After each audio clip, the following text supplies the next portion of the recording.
So how do you work out what the cause of your back pain is? Typically, when I see you in the clinic, I can identify the cause of your back pain, usually from taking a thorough history and from examining you. Sometimes I may need to rely on some further investigations, and in those situations, an MRI scan tends to be very helpful. An MRI scan allows me to look at the different anatomical landmarks, in particular the intervertebral discs, the facet joints. It allows me to look at the relationship of the nerves to these structures.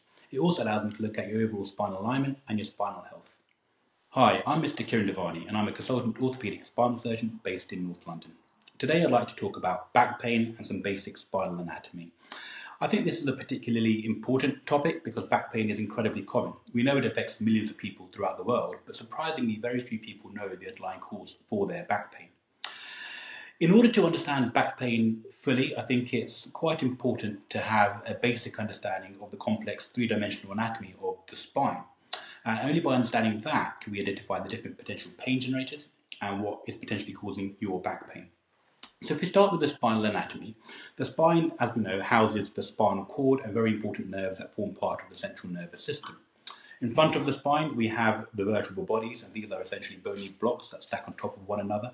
And between those, we have the intervertebral discs. Now, these discs are essentially the shock absorbers. They also give the spine their height. They're made up of an outer fibrous ring with a jelly component on the inside. Behind the vertebral bodies on the discs, we have a bony arch. These bony arches again stack on top of each other and they communicate or are linked together via the facet joints, and these are these joints in the back. Running through the bony arches is the spinal cord and the nerves, and that's essentially the spinal canal. Now, any of those bony structures can become worn over time, or they can fracture, or they can get injured, and they're all potential pain generators for back pain. In addition to the bony structures, we have a lot of important muscles, ligaments and tendons, and that soft tissue envelope can essentially also get injured, and that's known as a muscle strain. And muscle strain is in fact one of the most common causes for back pain. And that can be because of poor posture, it can be because of repetitive overuse, whether it's through a sport or whether it's through work, or it can be through an injury.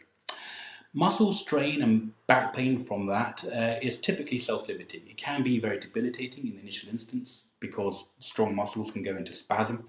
However, with a period of rest, with activity modification, with some simple pain relief, maybe applying some hot compress to the area, and then further strengthening your core with non-impact exercises, we're able to manage a lot of the symptoms. Other causes of back pain can be because of wear and tear. As I mentioned, in the spine, we do have facet joints at the back, we have intervertebral discs at the front, we have a lot of other bony landmarks. Now, if there's wear and tear in any of these, that could be a potential cause for the back pain.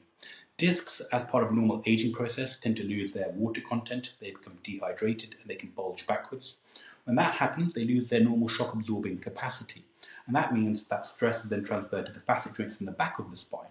And when that happens, the facet joints can become arthritic and they can also then cause pain. If that happens, again, conservative management is usually the best way forward.